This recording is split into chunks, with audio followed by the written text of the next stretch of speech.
everyone. You have tuned in again to the Speakers Bureau.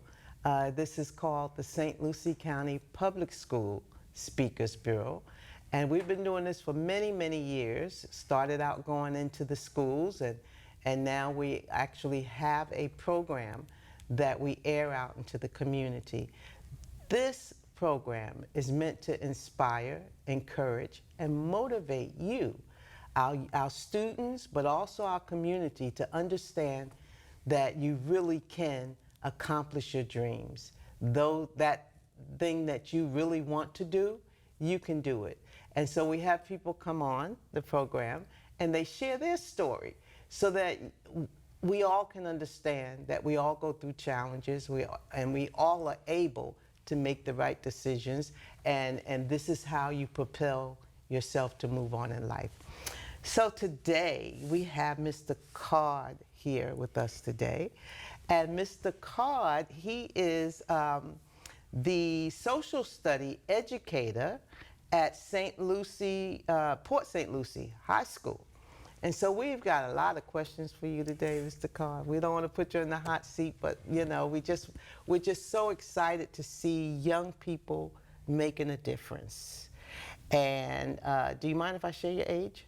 No, it's fine. Okay. Mr. Card is 26 years old, and yet he is making such a tremendous difference already. I've been in your class at Port St. Lucie High School. I went to the African American study class that you do, and was so impressed to see children of all backgrounds, children of all nationalities in that classroom learning about the African American study and history.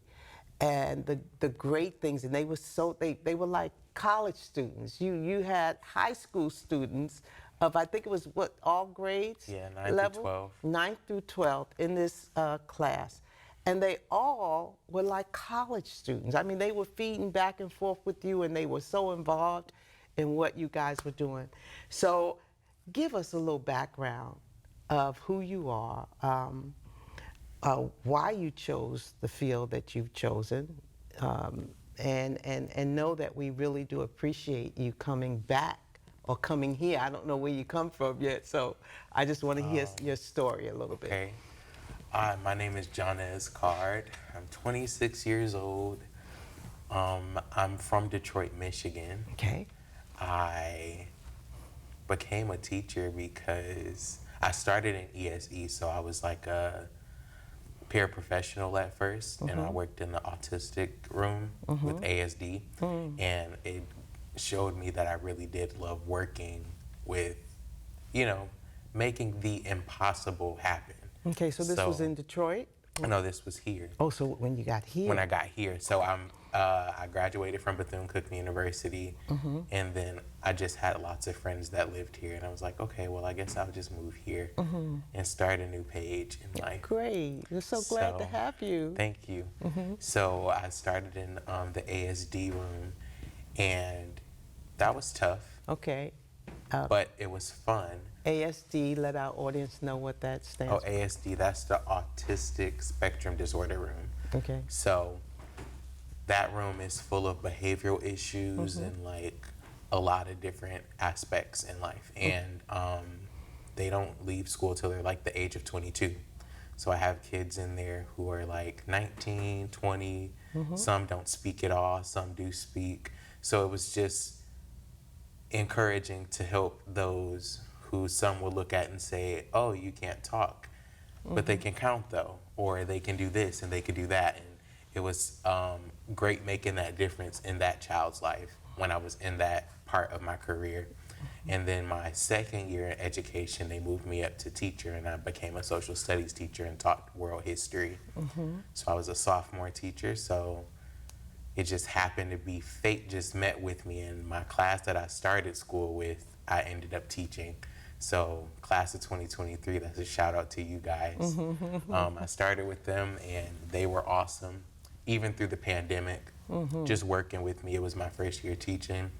I made a few mistakes, teaching ahead of the curve or teaching a little too slow, but it was just an experience Learning and overall. experience, yeah. And I enjoyed it. And so my second year teaching, I came back and I said, I'm excited, I'm ready, I know what I'm teaching. And then I got my new schedule, and it was like, you're teaching Holocaust and African American history. Wow. And I said, whoa. Yeah. I said, that's, okay. That's heavy. I said, this is like heavy stuff. Like, how do you like teach this and still keep it interesting and make it worthwhile for a student to really enjoy what they're learning about? So that was like the challenge at hand, because I know it's really dark and sad. And, Yeah. you know, so for Holocaust, we started, and that was kind of quick. It happened quickly. I started with an exercise. So, you know, I gave them like, you know, a web quest so they can just look up, you know, important aspects of Holocaust. And then I did a little exercise. I called out all my seniors, and I said, you guys get to stay in a room and everybody else has to leave. And it was something that they did in like Holocaust. They said, you know, if you are Jewish, you have to, you know, pack up all your things and leave. And you don't know why you're leaving or what's happening. You just had to get up and leave and grab whatever you could grab. And so the students were confused. They're like, well, what do we do? I said, until you figure out why you're getting kicked out of the classroom, you know, stay outside. So I'm standing outside with them, and I'm talking to the kids who got kicked out, and I'm going back in the room. I'm like, do you know why you guys got to stay? And they're like, no. Because, you know, the kids are like going by race. So they're like, is it because I'm black, or is it because I'm Hispanic, or why did I get kicked out? Or is it because he heard something bad about me? Like, you know, I'm young, so they're like, they're trying to figure out everything. And I'm This was like your first class with them? First class with them, so they're all looking confused, everyone. And one was like, well, I'm in 9th grade. And the other one was like, well, I'm in 10th. So it can't be grades. And they're like, well, I'm in 11th. So we're like, is anybody out here in 12th? And they're like, no. They're like, we're all underclassmen.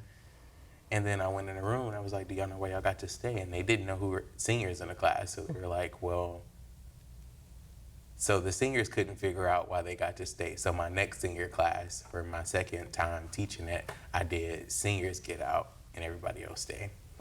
And so the kids were like, wow, that was like a really good exercise, Mr. Carr. Like, how did you come up with that? I said, because when I do my research, I just want to make sure that I'm executing it in a way that's not singling out anyone particularly because of a certain thing, but because of a common ground that we all can, you know, get along with. Yes, not to mention just being in someone else's shoes.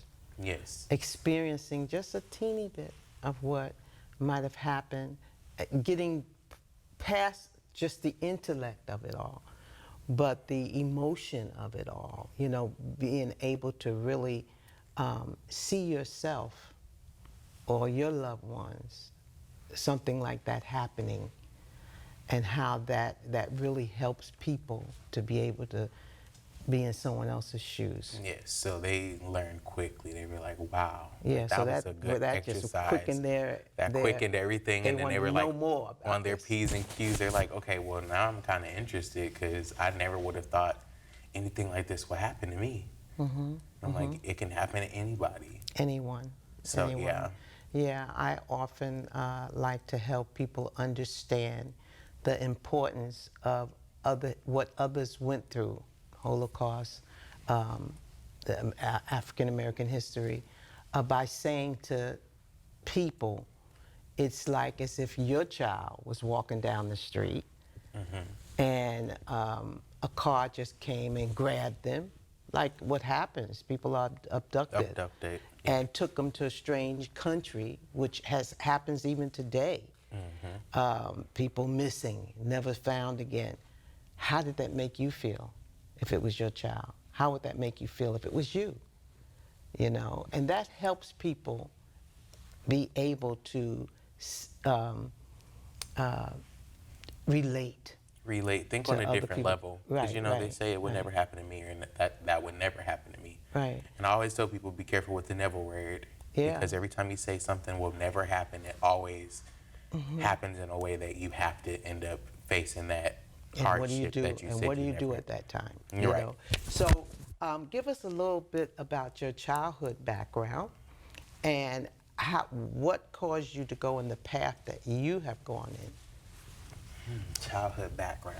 So, again, I'm from Detroit, Michigan. I grew up in a single parent home. My dad was in my life, he just didn't live with me.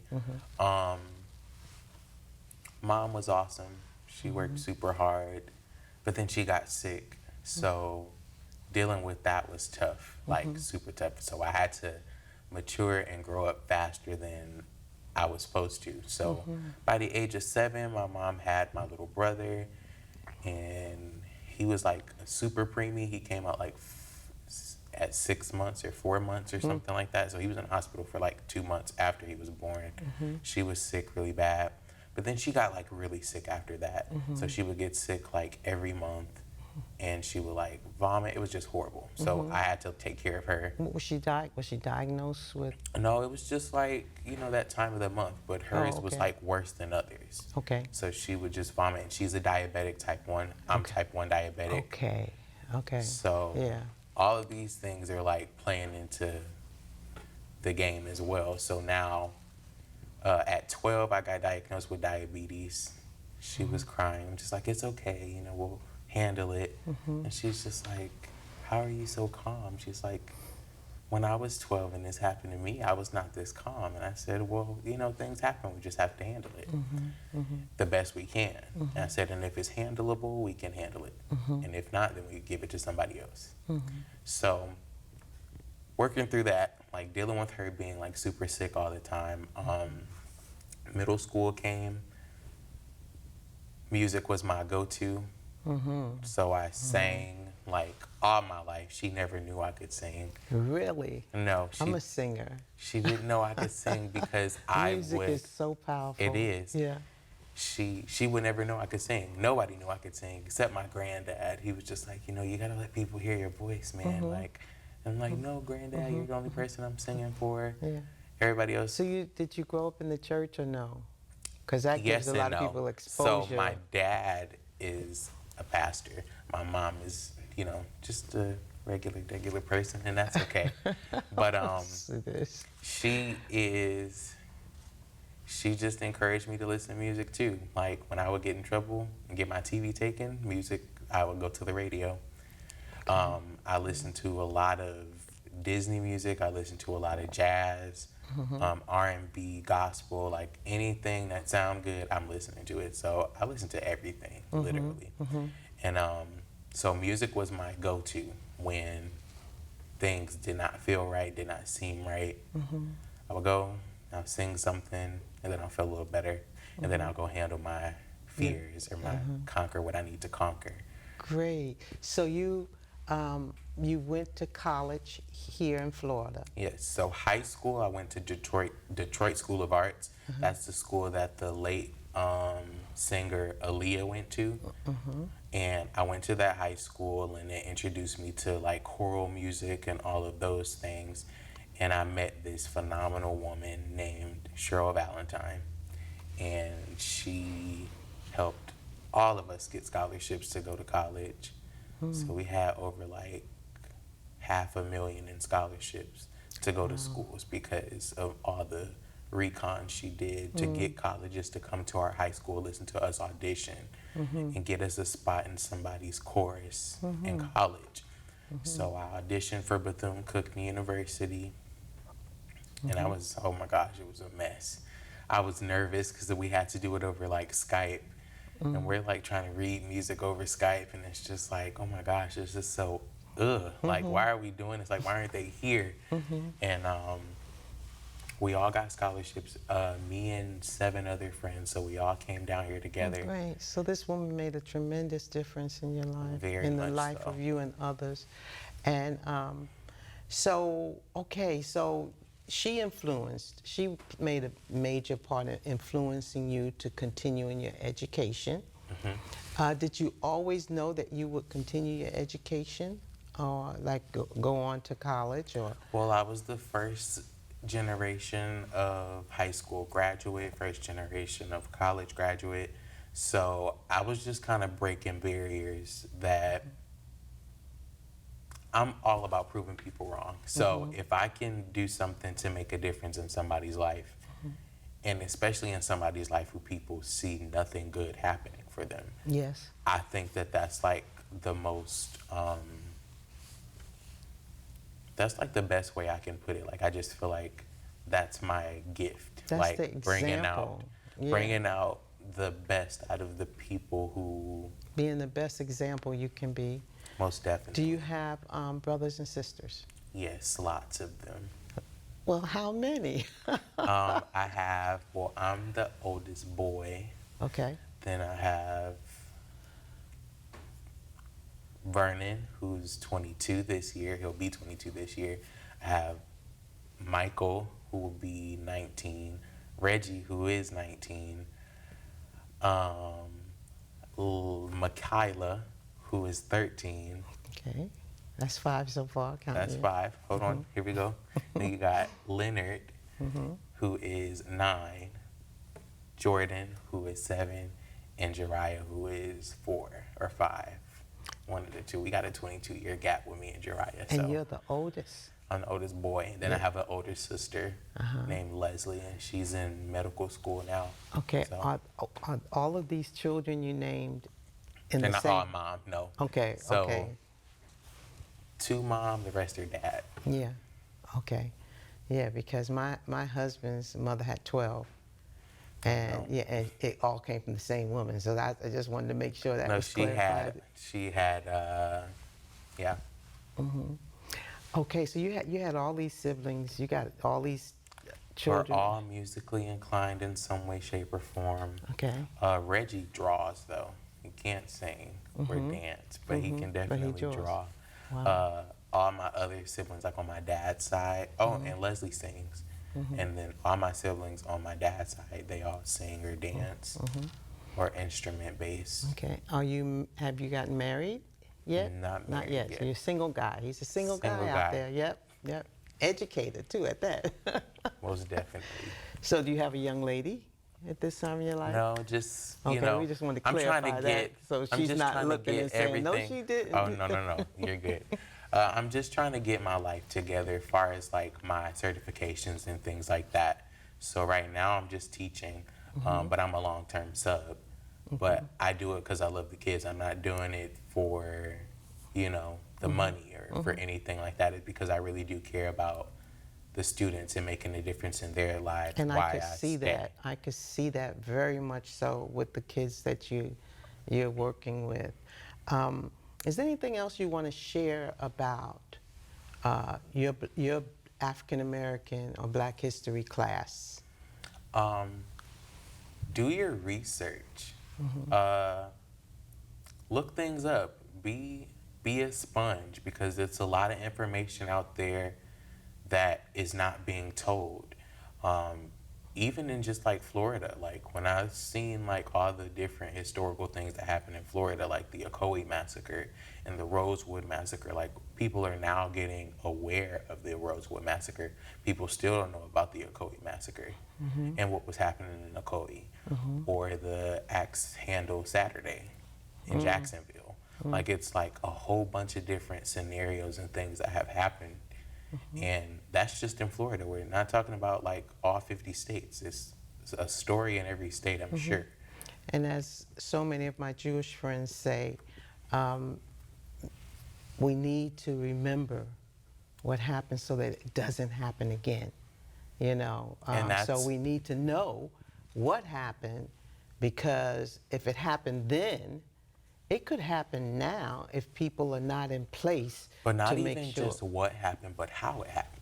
Because if we know the how, we can definitely prevent how it could happen again. Okay. Because if we don't know the how, it can happen again. It just will happen a different way. Or it'll happen the exact same way and we just didn't know how it occurred.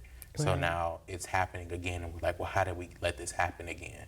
But we're not watching all the players on the chessboard Yes. of who's doing what or who's moving this way. So, and that's how I teach the Being able kids. to I'm like, analyze you have what- to analyze a room. You have to know who you're up against, how you have to handle it. I say everything is not a rah, rah, rah. You gotta Right. be very observant and sit back and watch people and see how they're maneuvering in a room, see how they treat their friends. Like, I'm a firm believer in that how people treat other people, not how they treat me.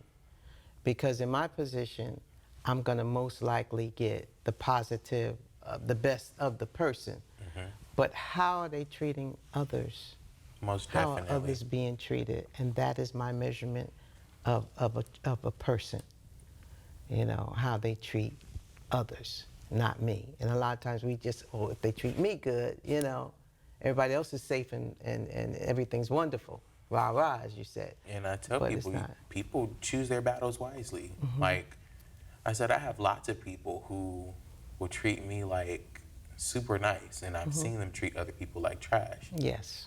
And Yes. it's very disheartening. So Yes. now it's my job as the person who is probably above the person they're treating to, you know, let them know like you're being a little too harsh, Yes. or bring acknowledgement to the situation as opposed to turning a blind eye and saying, well, it's not me, so I don't Oh care. gosh, I've had so many speakers and people come on the program, and when you said that, I thought about the story of our deputy superintendent who's about to become our next superintendent, and him sharing a similar situation where a child came to a school where they were different, you know, and so, you know, their culture was different, they were different, and the kids would pick on this child.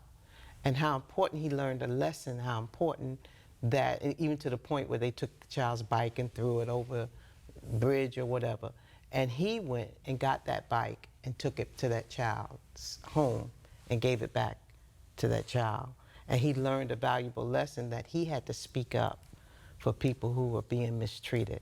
Most You know, definitely. just because he's being treated like well does not give him the excuse not to speak up for someone who's being mistreated. Now, we've talked about it a lot. I want to know, do you have a hero in your life? Is there someone that you really, really look up to that you want to be, you want your life to reflect, you know, that person's life? I'm going to go for my mentor teacher, Erin Bader. She has been, when I first stepped into the teaching role, she has been nothing but gracious to me and helped me. At that Port At St. this Lucie? Port St. Lucie High Okay, School. repeat My that next name door again. neighbor, Erin Bader. Okay, and she happened to be She- your next door neighbor. Next door neighbor, she has helped me every step of the way when I'm like looking up information, because she's been teaching there for 14, going on 15 years now. And she's been nothing but a great support system through everything. Isn't that great that you could, I mean, of all the people you can choose, you find someone right here in this district who's a fellow teacher who has been your mentor and have been there to Most help see you definitely. through. Everything. And like, all new teachers need older teachers to mentor. Yeah. So she's been phenomenal, helping with lesson plans and collaborative lesson plans and coming up with plans to help the kids stay interested in the lessons, things like that. Because we do a lot of real life relating. So when I'm teaching about historical things, I try to bring it into the high school mind. Why did you choose your profession? Did I ask that question already? I don't think so. I want to say it chose me. Okay. I was definitely the person to say, I don't want to teach kids. I don't want to be around kids. I You cannot hear that stand all the time kids. from young people. They all, Oh, just about gosh. everybody says that. And I'm to like, me. me and kids, I'm fine. Like, that's no. So, but now I teach high school and I work at Boys and Girls Club. So now I teach from ages 6 to 18. And I love it because I like making a difference. I feel like that's like, at the end of the day, if I just made a difference in one person's life, even just for an hour, that makes my day so much better. Yes, we have a after-school program, summer program called Save Our Children, and we've had it for over 35 years. It's located right on Avenue D in 9th, that building there, and we've had a whole generation, you know, that are now in their 40s, you know, some in their late 40s, and maybe that kind of tells my age a little bit here, but that have come back and are doing things to help now. and can't tell us enough about how much of a difference we made in their lives as they were kids where nobody wanted to deal with them, but we loved it. My husband and I, when I say we absolutely love working with children. We still have that organization and are still working with people's children in that community. But my husband loves it to the point where he calls them his children. And I'm like, wait a minute now.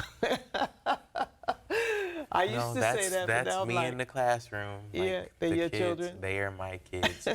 Well, I'm when I like, was your age, they were mine too. But now that I'm older, I'm like, no, they're not my kids at all. Yeah, great. So thank you so much for sharing about the one teacher that's right here in our district that made a difference in your life and continues to make a difference in your life. Now, if you had a chance to do a do-over, what would you do differently? Is there anything, or do you feel like you really have a do-over. I feel like I would have. I crushed college. I feel like I would do over like probably like health decisions. You know, Health taking my decisions. medicine all the time and doing what I'm supposed to do, as opposed to going against the grain. Yeah, Trying to live like everybody else when I knew I was different from the beginning. So, very good.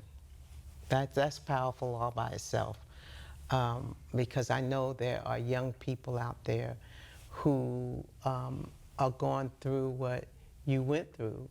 yes, to You all know. my fellow type 1 diabetics, like, take your medicine, count the carbs, do what you need to do, because you don't want to lose a limb or lose your eyesight or anything of the sort. I was sitting in physics class, I'll never forget this, and I just could not see the board. I was sitting there, one moment I could see it, and then I blinked and I felt like it just left. And so I needed glasses for the first time in my life ever.